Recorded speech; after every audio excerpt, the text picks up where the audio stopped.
Hello, facilitators, and welcome to another video on the Waves of Communication channel.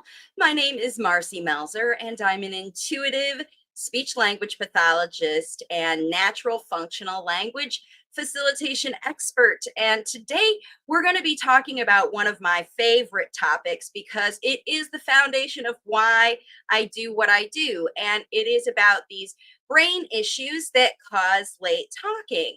So, what we're going to be talking about today, I'm just going to start to get into this because I want to explain what this is all about today.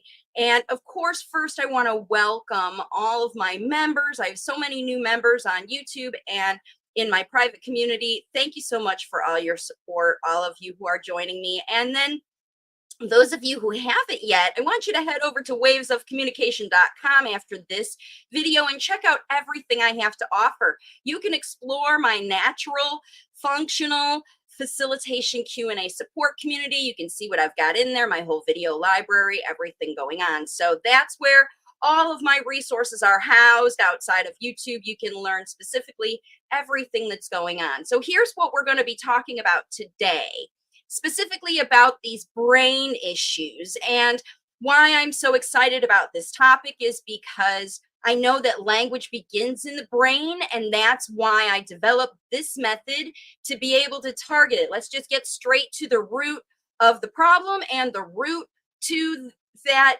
correction is straight in the brain. And we want to know how to make the most impact in the brain.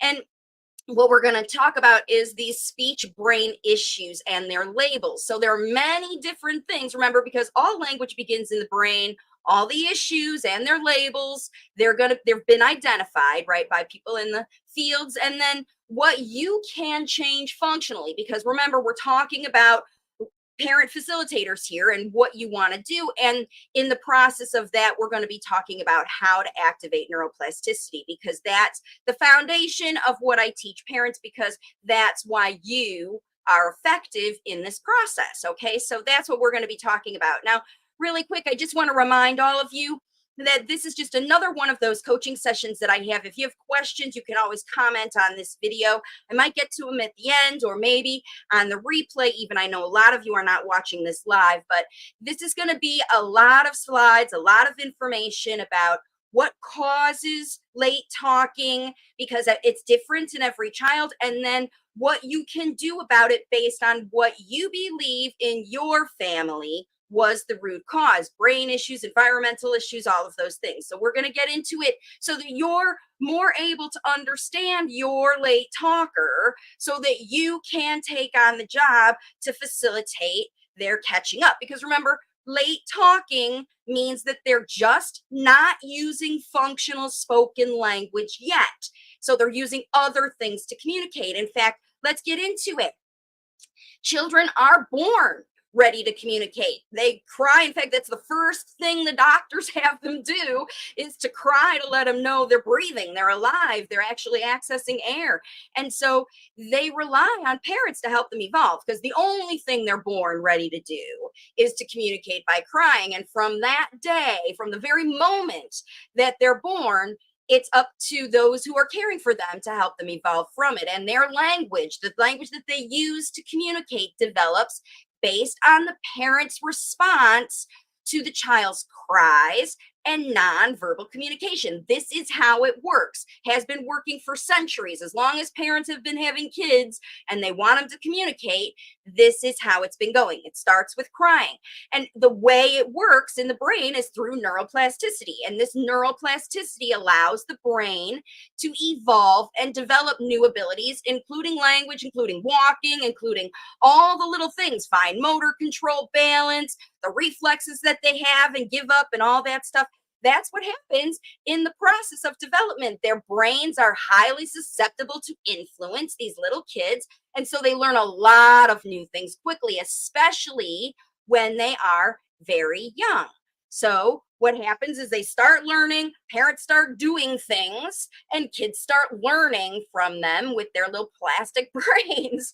And then what happens then is that the physical environmental factors take effect immediately. So whatever the parents are doing and saying and offering from remember, the very moment that child's born, they give them a whack on the booty to get them crying so that we know they're doing. We're affecting what these kids do and reminding them. And so what happens is they will change. This is how it works. They're going to change their cries, movements, facial expressions, all of that based on what they see to evolve.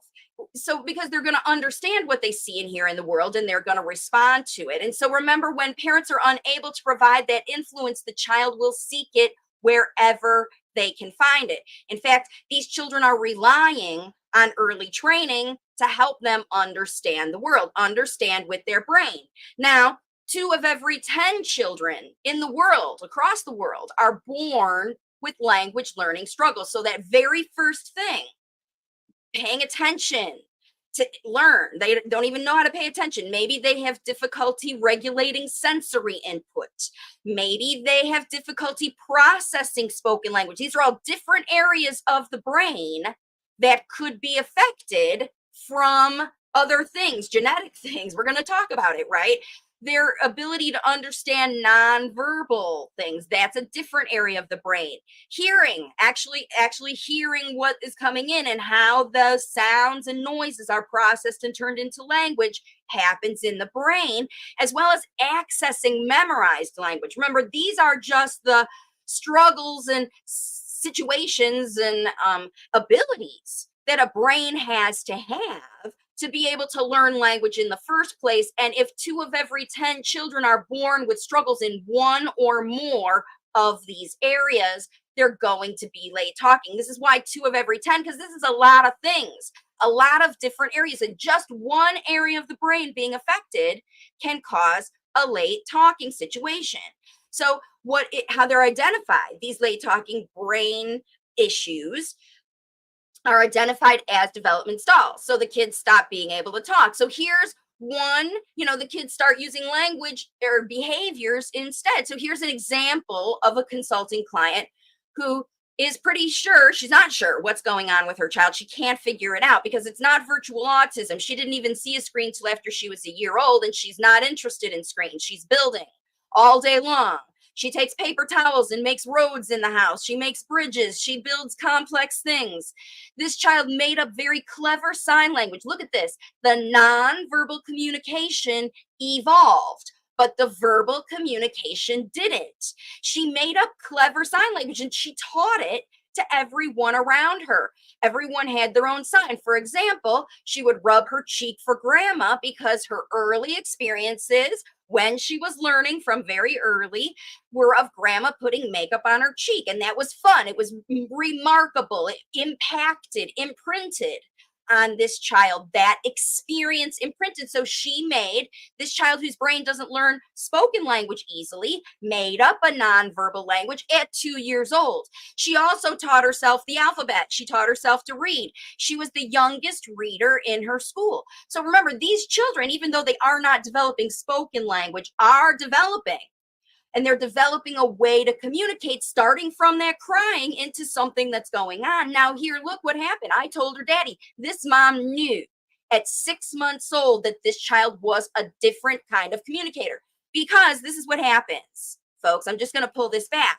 When you as a parent are aware that your child is different, that's because they're using their intuitive communication with you to let you know they are struggling. I don't understand what you're saying. You need to show me. They're going to start doing things with their behavior to get you to give them more, explain it more. They're going to look confused. They're going to cry. They're not going to settle until you problem solve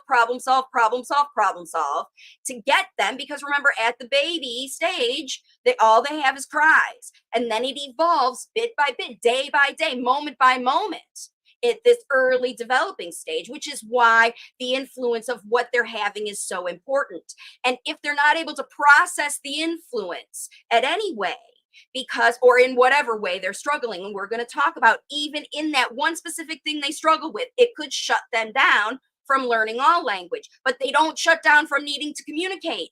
They're going to develop something to develop with you. And this little girl was so smart that she made a language, her own nonverbal language. Nobody taught her sign language. She was 2.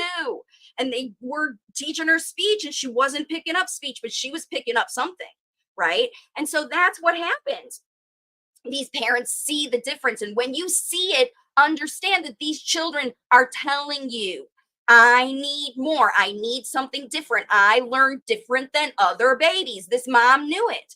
Other people would comment on it because this child was probably so animated with her face and her body that people couldn't help but notice she was a nonverbal communicator from 6 months old already.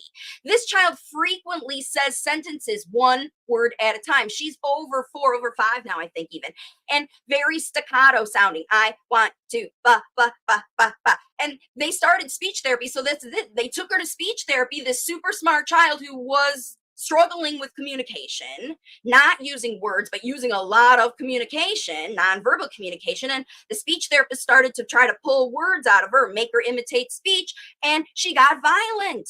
I mean, blood dripping down my arms and my hair being pulled out. This mom, she took her out of speech and the violence stopped. So this is how we know, right, that there is something going on, that regular speech therapy imitates stuff. These kids can't do it like that.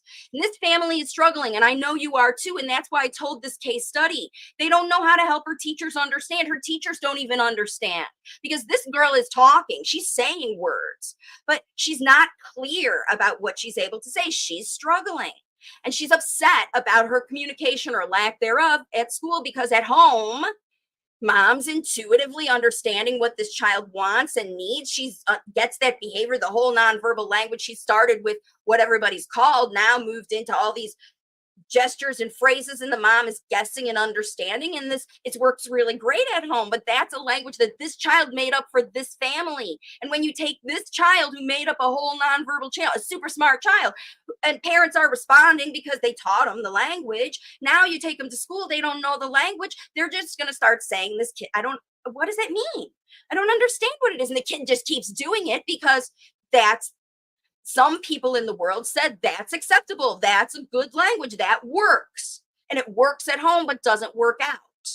And this is what happens to these families. They're struggling to know what to do. And the answer is that you need to focus on using this child's strengths to empower her to activate neuroplasticity and develop her speech brain, so she does learn the language she needs to be successful to communicate. Now, here are signs of it. These are kids, remember now, those of you who are in the virtual autism camp and you're not seeing improvement, right? This is what's going to happen. Oops, hang on, my slide just moved. Hang on just a second. Just move over here. Got to bring it back here. So, right. So like I said, these families need to work on activating neuroplasticity. And let me get to the next slide. Sorry about that, folks. Right. So these are the signs that it's not activating, that they're just stuck in getting through life, teaching people some stuff they need, and not expanding at all. They're stuck. This is the sign that these kids are stuck. Remember, they're stuck in physical communication at 24 months. This child was already stuck at 6 months. But if they're still stuck at 24 months, they're not really using words. They're really still pulling and doing all that stuff. If you have been facilitating, right? If you've been talking to this child, if they've just been on videos and not you, then you don't know. But if they've been like this other little girl, not interested in videos, interested in playing and being around people, but still not picking up language, this is what we're talking about. These are the kids that struggle to learn new words and remember. Because a virtual autism kid, if it's only video, they're not going to struggle to learn new words. If you're facilitating in a connected way, they're going to pick them up right away. These kids don't. They're not able to pick them up right away because they've given up on learning words. It was too hard for their brain to pick up language at the same time they were learning all those other things: walking, talking, looking, listening, following directions, all eating, all that stuff. Remember, they learned everything. And language is at the bottom of the barrel for them. They learned other things first. They're stuck in single words. They won't expand to phrases because they train you. These smart kids say, listen to what I'm doing. Watch what I'm doing. Listen to what I'm doing. Literally, that's what they want. They're acting in a way to get you to respond to them. And if they have to, they'll use a single word to help you guess. They're not interested in expanding their language. It's too hard for them. Their brain is not activated. Their brain language brain, speech brain, whatever you want to call it, the processes that evolve the behavior into language are not activating. They are stuck because out of survival mode, getting through the day, helping people understand them. They don't follow directions without visuals because they're not listening. They're just trying to watch and learn. Highly visual learners, these kids. They're fearful to participate.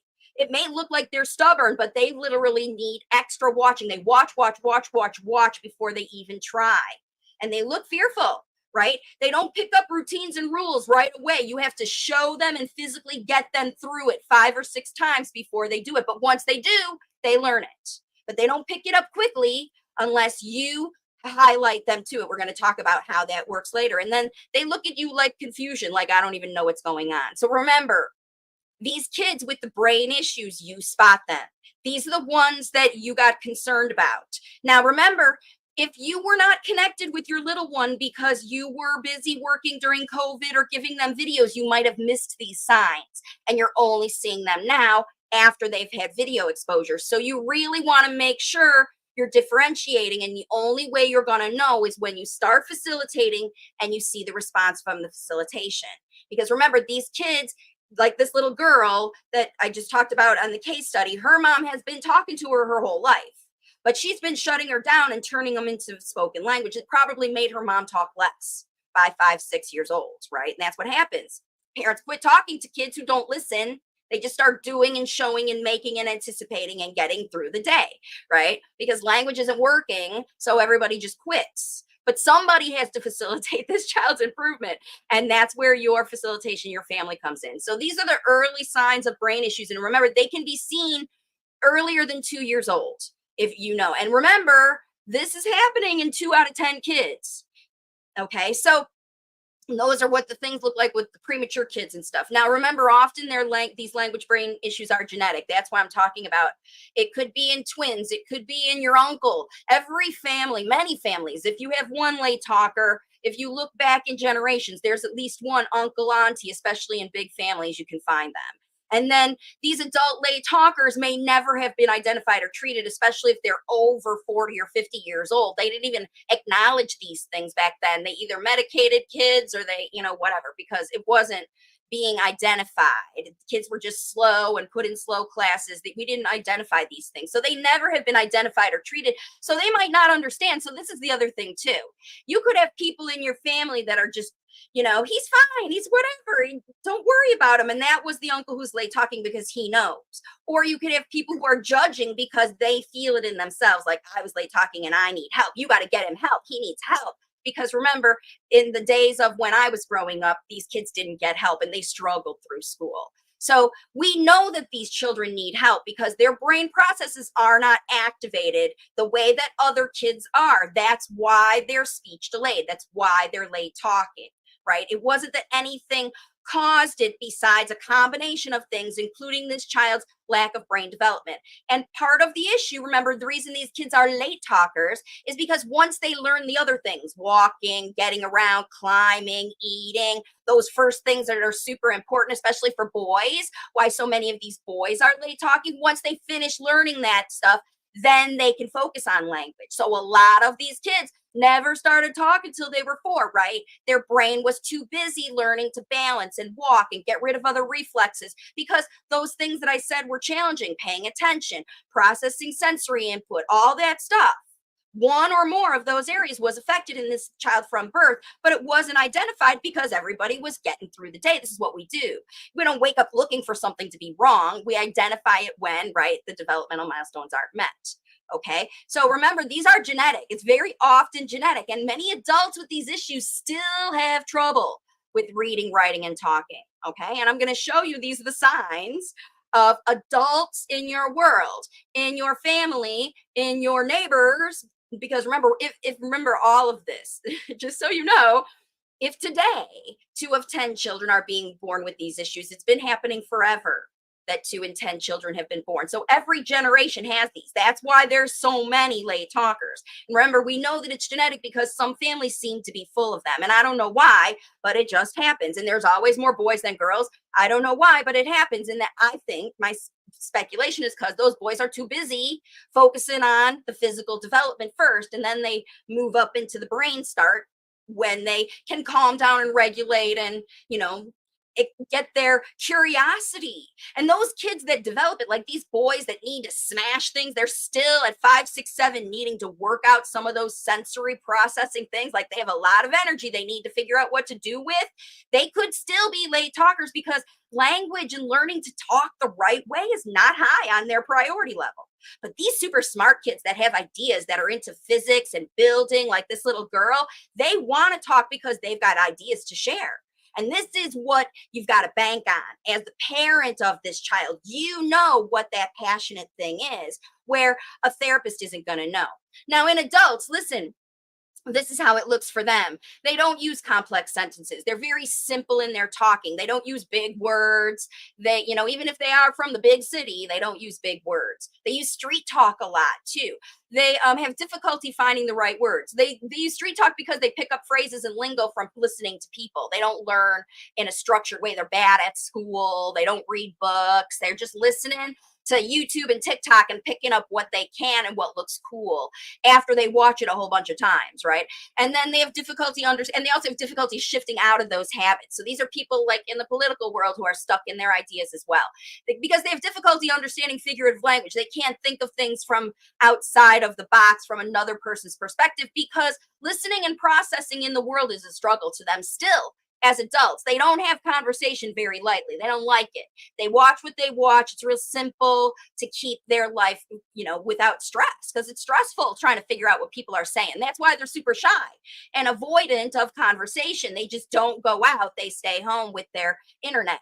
And then they might have reading problems or dyslexia. They may never have learned to read well. Again, they don't like it. They're disorganized in their storytelling and writing if you hear them tell stories at all. They might just give you facts and that's it, because they don't have the language access to be able to feel confident doing that, right? So they don't want to look like an idiot, so they don't get into that language. They yet keep it simple. And they have frequent grammatical and spelling errors. If they do have to write, they spell things wrong. That's why they don't like to write and read. So remember, these are adults with these same brain issues that started at birth, but they never had anybody help work through them, because brain plasticity that's the thing. So now also some brain language issues, because remember, language is all about the communication part of it, the understanding and expression, both with spoken, like I'm talking to you right now, and written, what you're reading on the slides. And some brain-based language issues are observed in writing and nonverbal communication only. So these kids are chatterbox talkers, but they can't read and write. They have to use the correction on the computer stuff, all those things. They have hyperlexia, the kids who are reading early and they're only focused on letters and numbers and all that stuff, or dyslexia. These are both neurodevelopmental disorders, and all of these things would be considered a neurodevelopmental disorder, because the child may be talking, or in the other case, using a whole nonverbal language, but they struggle with actually being functional in the communication, listening at school or social times or things like that, okay? So remember, language crosses an entire spectrum, and it includes many different parts of your brain to be working at the same time. And what you need to also understand is that these language learning issues are rooted in the brain, yes, but they're seldom related to low intelligence. These kids are super smart and excellent problem solvers. They're just too distracted in their problem solving to get language going. And we know this because Albert Einstein likely had a brain-related language disorder. He didn't talk till he was after 4 years old. He had failures and sadness in his childhood because he was never a good communicator. Unique mindset, all in his mind, thinking about the future and who knows what incredible things that he made up in there. Not fond of speaking or teaching, oppositional to directives, right? And did his own thing, his own way, and no problem with intelligence, obviously, because he was just thinking higher than the people around him, which is true about a lot of these kids. And he's judged because of his behavior. Back then, even it was happening. They didn't have ASD labels and stuff like that, but they kicked him out of schools and stuff, okay? Now, listen, these are the things. I've got all the acronyms here, but I'll explain them, because the reality is, I just want to remind you that While a lot of people are focused on what is my kid's issue and what is the root of my kid and what is my kid doing and all of that, what is it called? Is it ADHD? Is it ADD? Is it sensory processing? Is it special language disorder? Is it developmental language disorder? Is it auditory processing disorder? Is it blah, blah, blah, blah, blah, blah, blah, blah, blah. It doesn't matter what they're calling it these days. They change what they call it. Remember, 40, 50 years ago, they weren't calling it anything. The most important thing about you watching this video right now is that you can affect your child's brain in the way that they struggle. And I'm just going to tell you, this is how you go about it. You have to dial in and understand your child and what they struggle with to see what's missing, which areas of their brain, which superhighways need new developing. Okay. So if they haven't been paying attention to learn, then they'll be called ADD or ADHD. And it could be because they're, remember, still too distracted by other development. It's just a slower development that it has. You don't need to medicate these things, but you do need to address the fact that your child isn't listening, isn't paying attention, isn't staying in the room when you're trying to teach them. If that's happening, you can address that. That's what we're talking about. Even though it's called something by professionals, parents don't need those labels to address a child's attention, okay? If your child has difficulty regulating sensory input, they're going to call them sensory processing disorder. They're going to call them autism spectrum disorder, whatever they're going to call that thing. Physical sensory problems that cause your kid to eat dirt and run around and not wear clothes and all of that stuff. If they have difficulty doing that, you're going to have to address that problem, because if they can't regulate their sensory input, they're too distracted to pay attention to learn language to the level of rebuilding brain development, because they've got to work hard. We're going to talk about that. So if they can't pay attention and they can't do their sensory, you've got to work on that. And you don't need therapies always to do it, but you do have to address these things head on. Now, if they can't process spoken language, like a lot of these kids, like this little girl who's using the sign language, this auditory processing disorder or developmental language disorder, you have to work specifically with language models to address those processing issues. You have to slow down, you have to get very specific, and then again, you're addressing the child's processing issues by providing them models that they can't help but process, that are so easy to understand that they get in there, and the child can, again, understand what it means when you say words. And then there are children that understand the words but don't understand the nonverbals. Like, these are the kids that don't read, the kids that can't write, that refuse to write, that hate the letters and numbers, but they're chatterbox off their head and they're echolalia, blah, blah, blah, singing songs only, right? These kids don't understand the nonverbal signs. They're laughing inappropriately. They're doing all that stuff. That's a nonverbal learning disorder, NLD, or a specific language disorder, which is what they call that sometimes in the schools. Because remember, it's a very specific part of language that this child struggles with. And because they struggle with that specific part, understanding nonverbal signs, they don't get facial expression. They don't, when you point, they don't develop that stuff on their own. When they're in that level, then it distracts from the whole language learning. Now, of course, if they can't hear accurately or consistently, that's a sensory neural hearing loss, and we're talking about it from the brain. Okay, if your child can't hear sounds accurately, consistently, they won't develop accurate spoken language. Garbage in, garbage out. That's sensory neural hearing loss. And then, if it's fluid that's blocking it, or if it's bone structure, or if you're genetically in your family have hearing, this is why every single child who's late talking needs first to have their vision and hearing checked, because if they don't process the input properly, they're going to be distracted by their struggles and not learn language. Language is the highest level. They always learn to walk before they learn to talk. Always. Starts at the bottom and works their way up their body, right? Their legs start moving first, and then accessing the memorized language. So if they have, again, short-term memory loss, or again, that specific learning disorder, these are the brain issues that sneak in. Children are born with. Many of them are not identified until later, because remember, these disorders are not identified until the children stop developing or start doing things that make them look abnormal, because they're not developing the spoken language they need. And remember, they need to have everything on this list for it to go naturally. They have to be able to pay attention. They have to be actively doing it, not just able to. Because if they're habitually out of these habits of paying attention, just because you gave them devices, right? Remember, you can untrain a brain just like you can train it. And these children's brains never were trained. This is the key. right? For you who didn't get your phone until after you were 10 years old, if you're an adult, or even after you were 5 years old, even after you were 2 years old, you didn't see it until then, versus the child at 6 months old who saw that phone more often, and it was whatever they saw on the phone was more exciting than the parents and people teaching them in their life. They're going to quickly evolve from their cries and screams to whatever they see on the screen, not what you have in your life. And then you're going to be struggling to understand it because you didn't teach it, right? Just like this child taught these parents taught this child. It was all this symbiotic learning that goes on that you get through the day. And this is when you finally introduce people outside of your bubble who've been working with this language delayed child, right? Getting through the day, understanding what they want and need, keeping them out of tantrums and meltdowns and all that stuff, right? This is what happens with these kids. So remember, it doesn't matter what it's called. What matters is what you're focusing on and what's going on that's causing what's going on. Now, if you want analysis to figure out which one of these is struggling your problem, I can do video analysis to help you narrow that down. That's usually what happens is we identify which of these areas a child is struggling so you can do it. And here's another Einstein syndrome mom. This son Ashton is going to be 6. He was a late talker. He didn't start speaking till almost 4. He could put puzzles together. He could count to 100 at 3. He could read, although he couldn't talk. Remember, these children are all over the place. Everything you said in your videos is my child. He's now studying pi 314. He loves science. He was doing multiplication at 4 in large numbers in his head.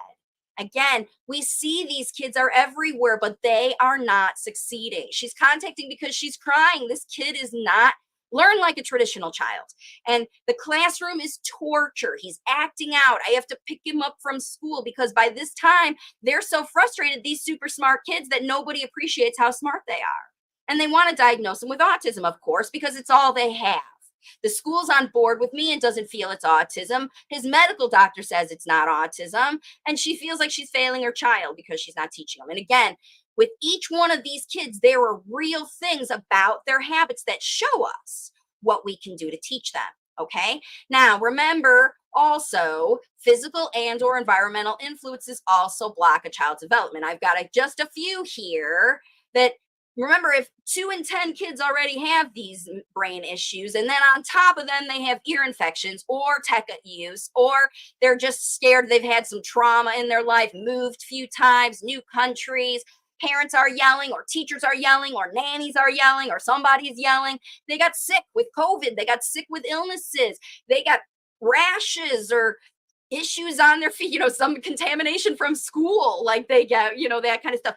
They're fighting over food. They don't want to eat all of these things. They're exhausted. Okay. They're hungry. They're hangry. They're tired. All these things block a child's neural development. So these kids who are virtual autism kids also have brain issues. Their brain is underdeveloped because physical environmental factors make brain issues seem worse and delay functional progress in kids that don't even have them at all. And these are the big 3. Unaddressed tech overuse, which is that virtual autism, unresolved ear fluid or ear issues that haven't been done, and high demand therapies. When super smart kids, because these high demand therapies are asking super smart kids to do baby things over and over and over and over again so they can tick the boxes, and give them a little bit harder thing so they can demonstrate they're making improvement, right? They have to give them something too easy. If they start giving them something that's super challenging on day 1, the kid will resist and they'll never do work with them. They won't ever come back. So they have them do easy things to get the bribes to show them that now when the work gets harder, you got to keep working and it's all about fun. And remember, they see right through it, these smart kids, because there's nothing wrong with their intelligence. And there's also nothing wrong with what they see when they come at people, except for the nonverbal learning child. And that's rare. Okay. Most of these kids that can't understand spoken language are hyper vigilant with their look. And they're watching everything. They listen when you talk about them. And if they don't understand what they're saying, they see the facial expression. They see when you look at them across the room. They see when the evaluator said, did you see when he did that? Did you see when he lined things up? Did you see when he did all these things? They are around, especially these smart kids. They see. when people talk down to them and people talk down about them. Okay. So in these therapies, they just shut down. And remember, their brain needs stimulation and they're not stimulated, okay? But parents can provide the missing cause, the missing influence to cause real and permanent language activation. Because just like we know that the restriction of that blocks it, but we also know what develops it. And parents are the key here because you are with the child all the time. The missing influence they need for real and permanent brain activation, because neurodevelopmental issues can be overcome with work. It's been proven now with fMRI studies, even people with real damaged brains, brain damage from strokes, from injury, from head injury, from car accidents, they're doing work, functional neurological work to rebuild the process of their brain. They couldn't walk, now they can walk. They couldn't talk, now they can talk. Or they could talk and then they lost the ability and then they developed the ability again. Your child is young brains, super plastic, able to develop.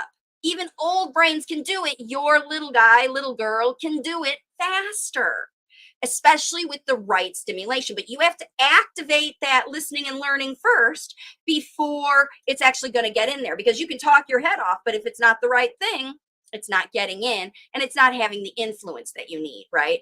Okay, so that's what we're talking about. Activating new neural processes that restructure damaged, underdeveloped, and otherwise affected in the brain, whatever they were, those areas. They weren't working well in one of those areas, and we need to do the work to get them working again. So please like this video and visit wavesofcommunication.com when we're done. You can subscribe for updates. Subscribe here, become a member, enable notifications. Remember, I do live Q&A every month. So if you want a little free coaching, you want somebody to talk about your case like I do on these videos, then that's a great way. And then I have a free newsletter at wavesofcommunication.com. Every Sunday, I give you updates and strategies to your email to keep you on track, to keep you accountable, to keep reminding you that you are the best one. Okay. All late talkers need help to get their brain working. Remember, they're stuck. It's not working now. Their brain is not activated, or you wouldn't be watching this video. You'd be working with your kid, activating their brain, watching them develop every day. You're watching this because they're stuck. And so you, as the parents, can use a child's habits to identify the areas of brain that need more influence to evolve. So that's what you got to do. You have to go to those areas and you have to facilitate what they need. And the first step with your individual child and your individual family is to consider your individual child's experience of language learning from the beginning.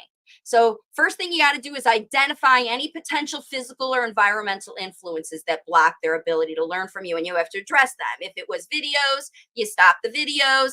If it's ear issues, you get the ENT check, the tongue tied done, the nutrition taken care of, all of that business. You get this kid walking and moving and doing all the things that are making them happy, so they are ready to develop these high level cognitive processes of language learning. Okay, so first thing first, you got to get rid of those environmental and physical influences that you know are blocking. And then when you identify your child's issue, you facilitate what they need. So all you have to do to know what these issues are is try to interact with your child. In my free Get Started guide, there is a swapping the prompting challenge. In any one of my videos that talk about how to choose in your workbook, you can choose 4 times a day. You need to try this. You need to engage with your child on a deeper level and provide them more language models than you have been. You have to change your influence and watch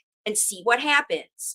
Is your child able to pay attention? Because remember, the influence you provide has to be super valuable. So if your child loves, water, you offer them the chance to play in water and you watch them and you talk to them more and you offer them advanced elevated models, conversation about it, talk about your feelings, offer extras. I offer these strategies in my videos and workshops and everything. You can see these strategies all over the place. There are ways to change your talking easily. Slow down, okay? And just watch. How does your child respond when you change your spoken language? If you see struggles in any of these areas, that's your first clue. And you got to do this for a few days, and you'll see a trend, a pattern in your child's behavior that reflects which one of these areas they have trouble with. So remember, step one is to identify the issue, and step two is to facilitate what they need. So if your child isn't even staying in the room with you or paying attention to listen and learn, the first thing you have to facilitate is connection and motivation. You can learn to do that in my videos. Regulating sensory input. They need to accept the sensory input that is in their life, desensitize, understand, compensate, work on those things. And if it's sensory input, if your child is literally physically not able to touch something or won't let you engage with them or is fearful of sensory input that you have, the toothbrush, they hate this taste. You see it on their face that they're not regulated. They're in fight or flight is not regulated. Then acceptance of the current situation. Remember, that's how you make it easier for them. You make it more acceptable to them to join you to do this cooperative activity and address their sensitivity with either compensation or sensitive training, desensitive training. If you toothbrush, you don't like it because you never had it, you got to put it in your mouth every day and try to get better at it, right? This regulating sensory input. And remember, the key here is that each one of these things in green, as you facilitate it, you're going to change what you're saying. And at the same time, you're facilitating connection, you're facilitating the language of connection, why you're connecting, why it's important to connect, how great it is to connect, how much better you feel when you're in connected learning, and teach about connection. You don't have to worry about the letters, colors, numbers, shapes. Your child has a ton of vocabulary. Most of these kids do, but they just don't know how to use it. So in the process of helping them connect with you, choose to connect with you, because they have to choose. You can't make a kid learn. They're not a robot. You can't push a button and make them learn. Equip and empower them to learn this on their own. And these older kids, that's what's easier. It's harder to equip a 2-year-old. But these late talkers that are identified, many of you watching, your kids are older. And you can already equip a 3-year-old, 2.5, 3-year-old start learning on their own when they struggle, but you have to work really hard because they don't know a lot. These other kids have hacked through life to learn the language they know, to get through life, right? Okay, so now if they can't process spoken language, you have to use step-by-step processes to teach your kids the language they need to get through life, so that they feel more confident and they can expand on that language. So step by steps in your jobs, in your duties at home, your responsibilities, self-care. Then there's understanding nonverbal signs. Remember, if your child is really struggling with this, you have to observe and respond. You're teaching them. This is what you're facilitating. They don't know how to observe and respond. So you're going to have to facilitate that. You take your kid to places and observe things with them and show them how you respond when people are angry or people are sad. You demonstrate and show how to do those things. I can teach you how. And then if they're not hearing accurately and consistently, they need better models. And that means you either need hearing aids if they can't hear with their brain, or you've got to be looking at their face, providing them with, multiple languages, whatever they need. Because if they can't hear spoken language at all, they're going to struggle to learn it. They can, but they need the best models possible with cues and visual aids. And then if they can't access their memorized language, then they need functional phrases that will help them get through life so that they can succeed, because this is what happens to the adults in the world. They just memorize what they need, the phrases that pay, and that's all you ever hear them talk about, okay? So remember, this is, I want to say, as easy as it is. Nah, this is where you start. You have to start by addressing the areas of your child's brain that they are struggling to use, that are not activated now. And they need all these connections, exceptions, step-by-steps, observe and respond. They need the best models. They need functional phrases to get through life. And this is things that parents teach every day in my program, because natural language facilitation was created for this functional brain development from the everyday experiences that a child has. This is the only way you equip and empower them to learn the language they need. Okay, and that's what's this. This step-by-step process activates neuroplasticity by equipping and empowering smart kids who know they can't talk, okay, to learn the functional language that they absolutely need, right? They absolutely need to communicate big ideas. So that's how this works, folks. I developed this to help you get into your child's brain and facilitate their individual development. And that's what the spoken language, that's when it comes out unprompted. Now, here's what we're going to do. These next slides, I'm going to talk about keys, tricks to activate neuroplasticity. In fact, without all these factors, you're going to have a lot of 2 steps forward, 3 steps back. So this is what happens to a lot of families that are, hang on just a second, I want to block this person. There. Yeah. So what we want to talk about for sure with your child is how they are the ones who are developing the spoken language. There's nothing you can do. Remember, these older kids, they're aware, but they just don't know what to do to help themselves, learn the language they need. And so in survival mode method, flight or flight, all that, they're using their nonverbal language and they'll get better and better. I've got kids that are 10 they never have tantrums or meltdowns because they've learned how to read every single person and use some kind of gestures or nonverbal communication or just a very few words to get that person to show empathy for them and just start reaching and reading their mind and doing whatever. And if these kids can get other people to talk for them, they do.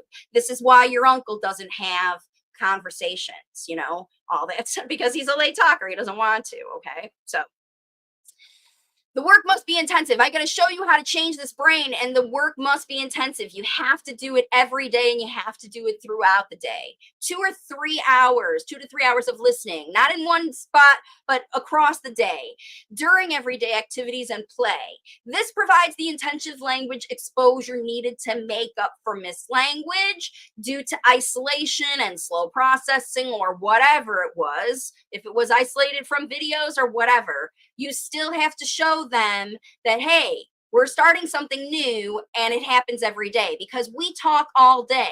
And late talkers like this learn fast when parents facilitate gestalt, because you give them really functional language that's easy for them to pick up and use once they're connected, of course. And you can watch my 2-part video series on YouTube or in my library to learn the strategies for both younger and older late talkers, even littles, but the older ones too. This is how we get these older kids shifting out of needs-based language, right? Because a lot of these kids are using it. Now, the other thing about this work is that it has to trigger the problem solving to grow neural pathways. What we know about these children is they're great problem solvers because they're bad talkers. They don't have good language, so they've got to use their creative mind to get people to understand what they want and need, because that's very important to these children. They have big ideas and they want you to know their way is a good way and they want to keep doing it their way. And if it's not good, they want you to explain why it's not good. All of that stuff. It's not just tell me what to do. These are not dogs. These are really super, sometimes hyper intelligent children who need real significant guidance. Like they need high level guidance because their brains are working at a high level. And anybody who talks down or talks like a baby to these children, they will immediately shut you down. So remember, that's a lot of what this attention and focus is. When you start talking to your child at their cognitive level, not their language level, then they'll listen and learn, and that attention is gathered very quickly, okay? But what you want them to do to move it beyond that attention is to activate their problem solving, because these kids are great. And then the new neural pathways are built when they have an aha, I did it. I figured it out. Yes. That's when the dopamine goes and the neurotransmitters get activated and the new nerve jumps into the new area and develops. Okay. So you have to keep that problem solving going. So to keep problem solving going, you have to avoid the repetition, drill. This idea of teaching your brain to do a repetitive thing from, brain learning kind of thing, that's not language.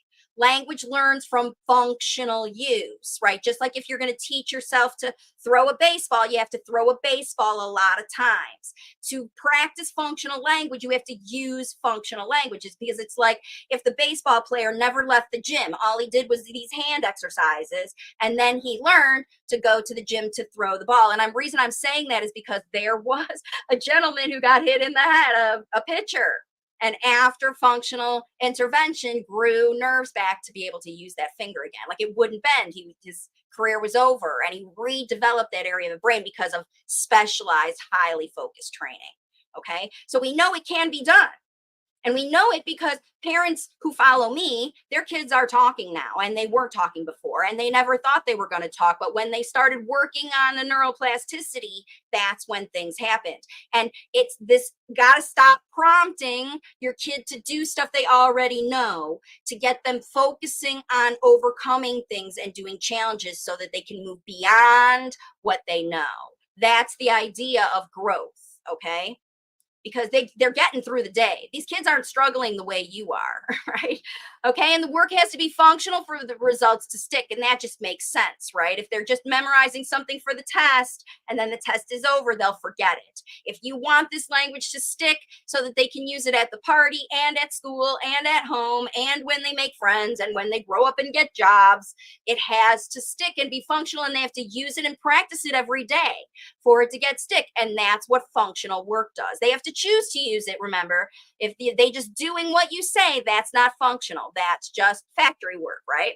So they're focused training with evolving life skills, right? Anything you focus on teaching your child is going to develop this neuroplasticity. And when you teach them how to brush their teeth by themselves, it also teaches their brain that they're in learning mode. Okay, now parents can learn how to use the right facilitation strategies. This package, this workshop, 7 hours of step-by-step training with examples, and you can pair it with a 1-hour consultation with me. I recommend that parents do this if you're just starting the process, to see for yourself how powerful you are.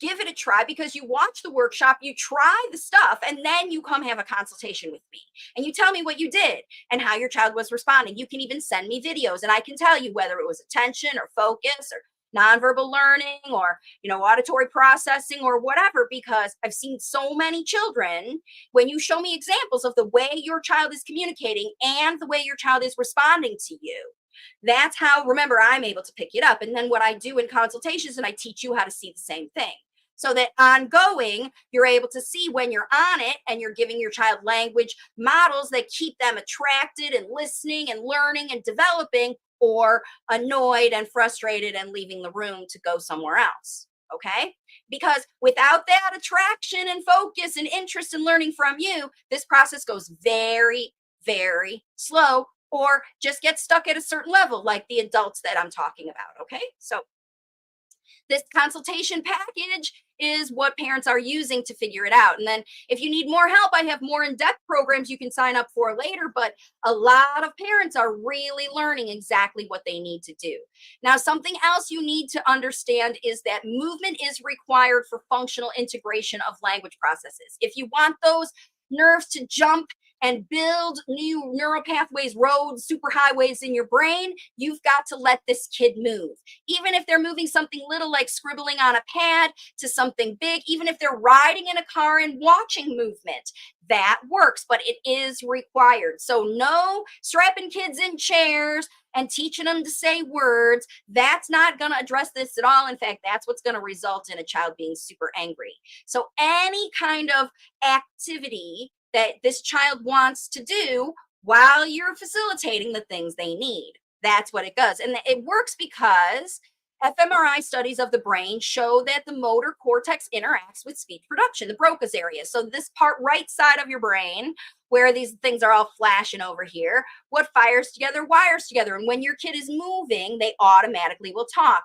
And to give you a little example, it's like why people scream, most people scream when they're on a roller coaster, because when that dip happens, the movement is so significant in your brain, it processes so significant in your brain, and it's the brain motor cortex right next to that expressive language area.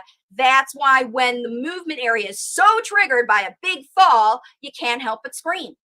And so what you're going to do as a facilitator is you're going to activate that. So while your child's jumping on the trampoline and you're giving them language models, or while they're dancing, or while they're riding in the car, or while they're swinging on the swing, or building, or scribbling, or whatever, you're going to be talking about your experience and what's going on and what they're thinking while they're drawing. And, oh, you're making his head and his tail, or you're writing your name, or you're lining those things up alphabetical order, whatever you say, that matches what's in the child's brain at the same time they're moving, ping, that's like massive dopamine hit. It's like gasoline on the fire to get these bulldozers that you're using, which is your language models, are going in there and pushing through what your child already knows to make it functional, to make it work, and to make all the areas connect. When I pay attention and I listen, I learn that thing. And when I learn and I use it later,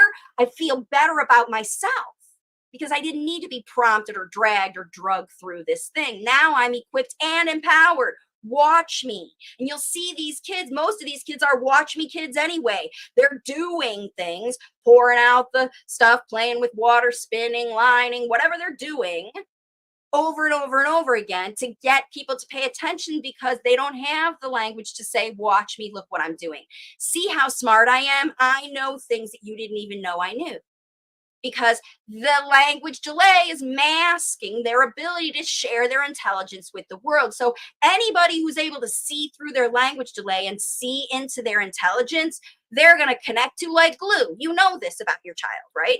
This is the key, right? That you're so connected and moving and wiring and firing your child's brain that learning's happening anyway. And what the bigger gasoline on the fire when you're using supercharged rocket fuel gasoline is when it's fun, because that area is the dopamine shower on top of this connection in the motor cortex that's teaching your child that words are supposed to come out right now when you feel amazing, when you move, when you do, when you're active, when you're solving and you're focused on what you're doing. Okay. And that's fun. That's fun for kids. Solving these problems is fun. And challenge in the right way of something they want to do and sharing their wisdom is fun. Okay. So the concept of neuroplasticity, which is proven over and over and over again, tells us that nonverbal brains can change with the right stimulation and practice. And without it, they don't change. They just stay in survival mode. And all children with speech delay, it doesn't matter if it is a brain issue or an environmental issue or a physical issue or whatever. If they're still not talking and still not developing, their brain is stuck in distraction or avoidance or something like that, and it's underdeveloped. So they're not going to develop speech unless you get that brain activated. And these kids are waiting. They're waiting for the people in their life to activate them.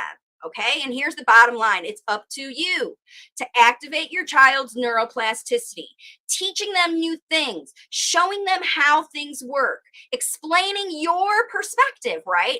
Because successful facilitators create fun opportunities, right? Because we're activating the brain. Think about those stars on the brain.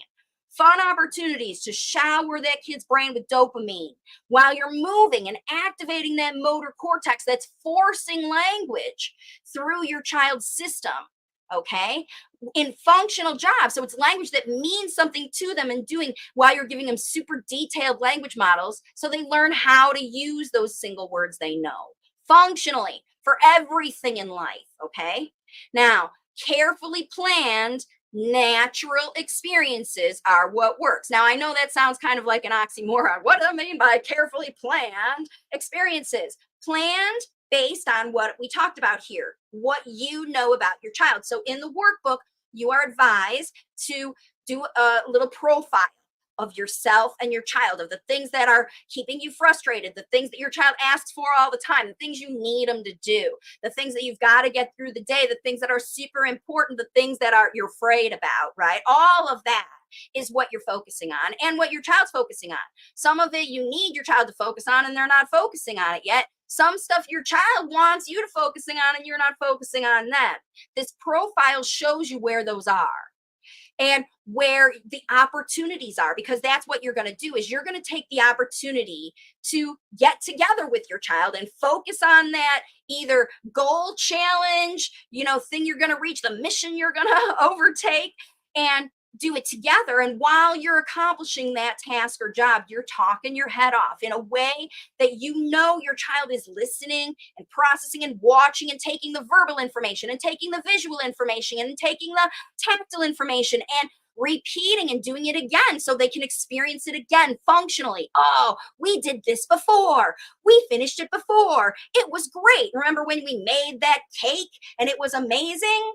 This is the kind of experience that your child will keep coming back for, because now you've lit the engine on that bulldozer to build those new neural pathways. And it is super empowering when we learn something and we know I couldn't do it before and now I can do it. These kids couldn't express themselves and now they're telling you what's on their mind.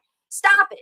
Put me down. Do it again. Throw, if you're throwing them in the air and they say, throw me again, because you're throwing them and you activate it. It's like the roller coaster. All of a sudden, some language comes out. You're spinning them around the room and all of a sudden they're like, stop. Whatever happens, you're activating this process. So that's how you know. The only way you know is when you activate it, because right now, remember, you're watching this video because one or more of those areas is stuck. It's like molasses. That bulldozer is not moving anywhere. And your child needs you to get that thing activated. And you start through the area where they're missing. It always starts with connection anyway. But once they're connected, you'll see amazing differences because your child will show you what they need. Okay. So, all right, let's see. Again, this is how you're going to set up your itinerary, document your work every day, and track your consistent progress. Because if you're not seeing progress, now you know something's not activated, something's distracted. Okay, now here is a slide with some signs that indicate you're doing it right. Now, where you see the bold is that you've done something to activate it, like what you're doing is working. This is basically what this slide says. So the first one says the child will connect quickly when you reach and teach, meaning that you're not trying to teach them what you want them to learn. You're trying to teach them what they want to learn. That's all basically it. You join them in their fun, in their stims, in their whatever they're doing, experience what they're experiencing and teach them how to evolve that into something cooler that they love. That's reach and teach. Then joint attention and eye contact. It happens anyway. All you have to do literally is talk slower. And you'll see a difference in your child. And that's how you know, hey, my brain wants to listen to this. Something's changed. You see the gears turning almost behind their eyes. Just talk slower and see for yourself, because slower speech is always more easily processed, especially when it's applicable, because you're reaching and teaching and using slower speech. Now, benefit from detailed visual aids and demonstrations. So instead of limiting what you do and doing everything and just letting your child do the final thing, or you set it all up and they push the button, now you're walking them through the whole process. You're showing them step 1 is this, step 2 is this, step 3 is this. I'm going to do step 1, you're going to do step 2 and 3, all that. So they get to finish the job and see it, and they're benefiting. You're seeing them show up. You're seeing them doing those things. You're seeing them learning from those things because you didn't bother maybe demonstrating. See, remember, the reason that so many of these things are going to be so impactful so fast for many of you is because you quit. If your child is over 4, for example, by the time they got to be, like this little girl who started making up sign language at 2 years old, by the time she's 4, this whole family is all intuitively understanding each other. The child knows what to do to get the mom to do. Right? It's all actions. The mom knows what to do to give the child what they want. The child's been very consistent and predictable in their expectations. So it makes it easy for the parent to get, and then everybody talks less because there's no reason to talk. Everybody just understands each other and you're getting through the day just fine until you take your kid somewhere or somebody says, how come she's not talking, or how come she can't go, whatever. You go out and you don't have the resources at home that you use to get through things, and your child has a meltdown. Okay. So remember, it's happening everywhere for these things. And what you got to do is, when these things are going, and they happen less times when you're focused on what's causing that meltdown. Is it the attention? Is it the whatever? Remember, your kids are understanding. Remember, this easy to understand nonverbal communication behavior. If they were stimming and flapping, they'll get more specific with their nonverbal communication behavior before they start, just like this little girl did. She's talking now, but before she talked, she was handing her mom the egg and the frying pan and the ladle, you know what I mean, to make her cook. Number 5, they will pick up and use new words. And the reason they're picking up and using them is because you're modeling them. right? Functionally, they're going to start to talk like you. They're going to say things like you when their brain is activated because they didn't before. They're going to talk like their teachers. They're going to talk like their friends. They're going to say the same phrases that other people are doing because you've exposed them to people who are teaching them words that they can use, phrases they can use. And then they will shift out and through behaviors and gestalts quickly with better and more detailed speech models. And what that means, number 6, shift out of and through behaviors, meaning they go through a lot of phases. Remember, these kids are developing the superhighway. Just like when you develop a superhighway in the middle of a forest, first you have to hack down the trees. Then you have to smooth out the dirt. Then you have to lay down the gravel. Before you can put any kind of surface that a car will drive on, a lot of things have to do. Before the highway works functionally, it has to be built. And through the process of your child with these brain issues or experiences, they've got both brain issues and experience, they've just got experiences, tech addiction, blah, blah, blah, all of that stuff. They are hacking through, they are developing.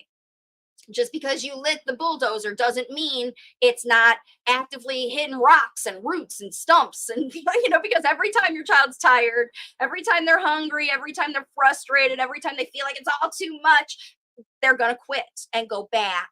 Because right now, today, that nonverbal whatever they're using is working.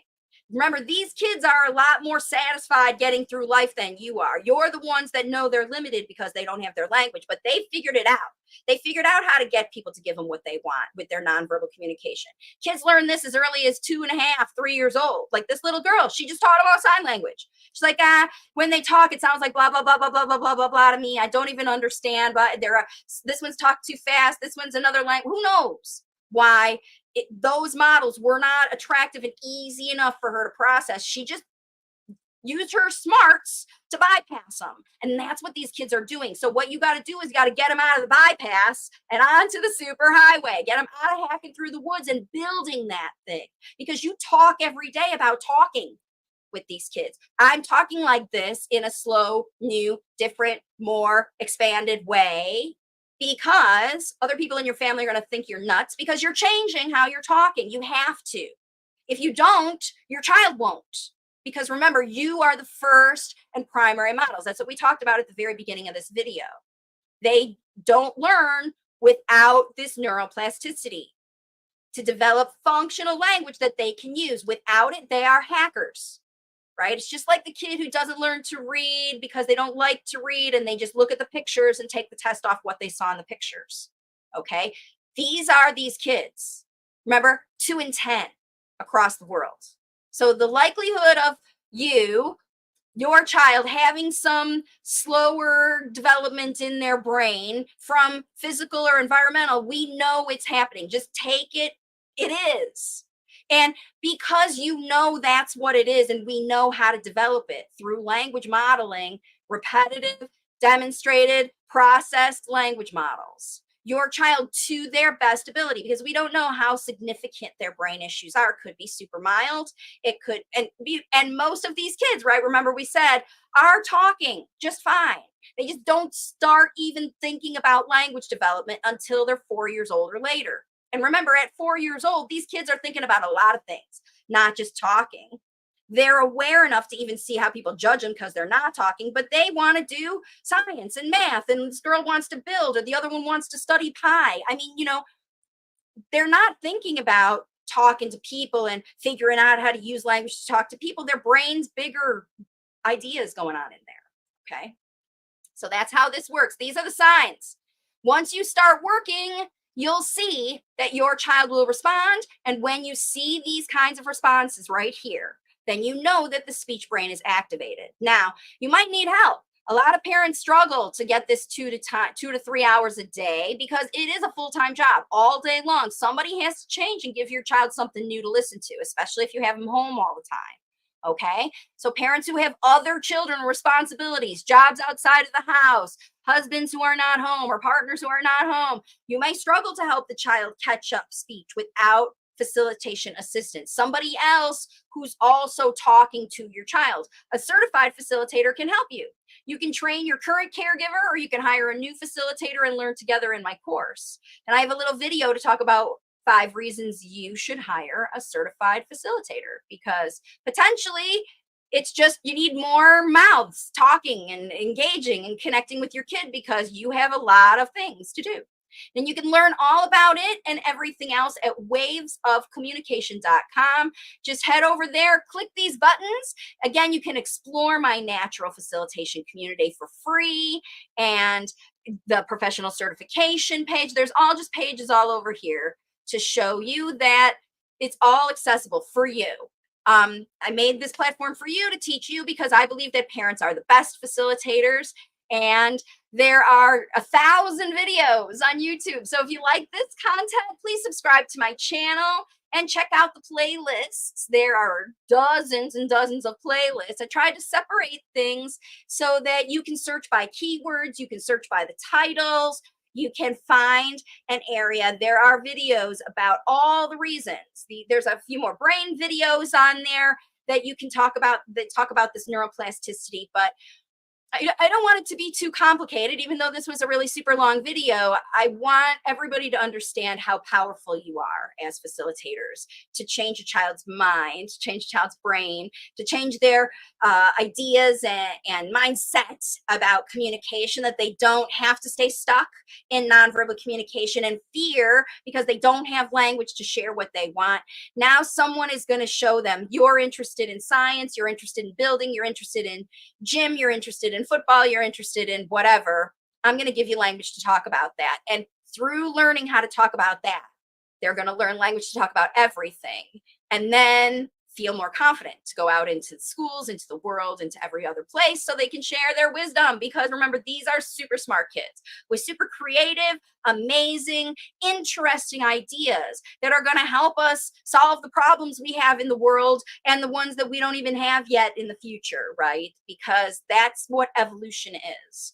And these children, we can't write them off just because they can't talk very well yet. We can't call them autistic and put them into baby classes and treat them like they're impaired, when all they need is empowerment and equipment of language, functional language that they can use. And if you're struggling to understand what it is about your child's language that they don't know, what they're not picking up, it's not picking up, or what it is about your language models that you need to change to help your child pick them up faster, that's what I do.